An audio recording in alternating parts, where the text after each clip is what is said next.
difficile d'attirer l'argent à vous si vous entretenez à son égard des pensées négatives. Vous devez identifier vos croyances limitatives et vous en débarrasser.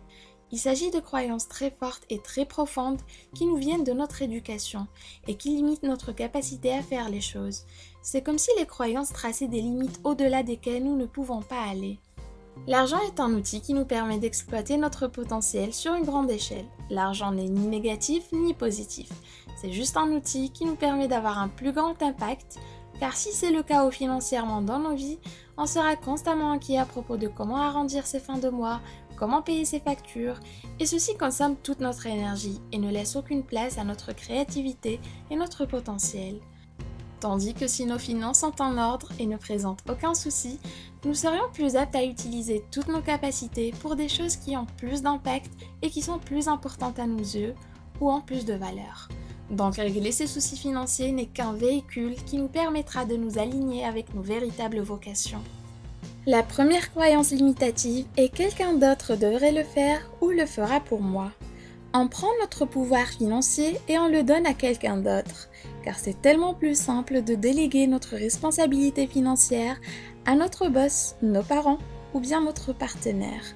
On fait ça car on ne se sent pas capable de le faire, on se dit que c'est trop compliqué et on cède le pouvoir de la création de notre propre richesse à des forces extérieures. La seconde croyance est « je suis nul avec l'argent ». Avez-vous déjà vu un nouveau-né sachant parler, lire et écrire?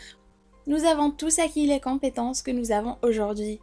Et penser que vous ne savez pas gérer vos finances vous enchaîne dans un cercle vicieux. Nous agissons toujours en accord avec nos croyances, ce qui va créer le résultat qui les confirmera. C'est une équation qui donne toujours le résultat qui correspond à la variable de nos croyances. Et donc, en pensant « je suis nul avec l'argent », on se programme pour un échec et on évite de suivre les étapes qui vont nous aider à nous améliorer, car on s'est imposé cette fatalité. Ce que vous pouvez faire, c'est de commencer par de petits pas de bébé pour prendre confiance et la rebâtir sur de nouvelles bases. Par exemple, vous pouvez jeter un coup d'œil sur l'état de votre budget et vos dépenses de manière régulière. Prêtez attention à l'argent que vous dépensez et vous serez vite étonné du changement que cette simple action produira. En prenant conscience d'où va notre argent, on commence déjà par arrêter de faire l'autruche et on trouvera vite un moyen de dépenser moins ou plus intelligemment. Le second exercice, c'est d'associer votre argent à un sentiment d'abondance et de gratitude. À chaque fois que vous jetez un coup d'œil sur votre argent, pensez à 3 choses abondantes dans votre vie pour lesquelles vous êtes reconnaissant. De cette manière, vous vous entraînez à associer l'argent à un sentiment de bien-être et non pas de stress et d'anxiété. Si vous pouvez être convaincu au plus profond de vous-même qu'il n'y a pas de pénurie, que les possibilités sont infinies et que gagner de l'argent n'est pas difficile, vous vous ouvrirez des portes d'une richesse infinie. Et la troisième croyance est les riches sont des radins et ce n'est pas spirituel de vouloir ou bien d'avoir de l'argent. C'est un jugement plutôt commun de penser que les riches sont des radins, qu'ils ont eu leur argent de manière malhonnête ou encore qu'ils ont piétiné les autres pour arriver là où ils sont.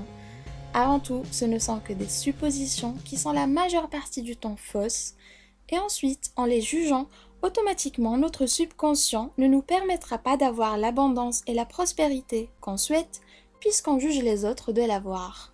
L'argent n'est qu'un objet de transition. Si vous proposez un service, que ce soit vendre des gâteaux ou donner des cours de guitare, et celui qui reçoit ce service vous donne son équivalent en argent, ce n'est qu'une transaction et rien d'autre. Si vous comblez les besoins d'une personne ou d'un service, vous contribuez à améliorer leurs conditions. Et c'est tout à fait normal de recevoir sa part en échange. Alors il faut passer outre l'idée de l'opposition avec la spiritualité. La plupart des gens vous diront « Oh, l'argent ce n'est pas important ». Si vous dites la même chose, j'aimerais vous poser 2 questions. Est-ce que votre bien-être est important pour vous? Et est-ce que la qualité de votre vie est importante? C'est clair qu'avoir des millions de dollars dans son compte bancaire ne vous apportera ni joie, ni santé, ni amour, ni paix intérieure. Tout ce que ça peut vous apporter, c'est une meilleure qualité de vie, en élargissant vos possibilités de développement, et à partir de là, c'est votre responsabilité de vous épanouir. La 4e croyance est « je ne suis pas assez intelligent » ou bien « je n'ai pas les bonnes ressources ». Même si vous offrez un service de qualité, si vous ne vous évaluez pas à votre juste valeur, vous ne recevrez pas son équivalent en retour. Pour y remédier, tenez un journal dans lequel chaque soir vous écrirez 3 choses que vous valorisez à propos de vous-même ou 3 choses que vous avez faites pour apporter quelque chose à quelqu'un d'autre. Et ça peut être j'ai gardé mon sang-froid aujourd'hui, j'ai écouté avec empathie ou encore j'ai été souriant. Peu importe, du moment que c'est un acte de gentillesse et de compassion, ça ne doit pas être forcément une contribution matérielle. Et ainsi, vous allez entraîner votre esprit à repérer durant vos journées des occasions de contribuer et des opportunités de vous épanouir. Être riche ne s'arrête pas au niveau financier.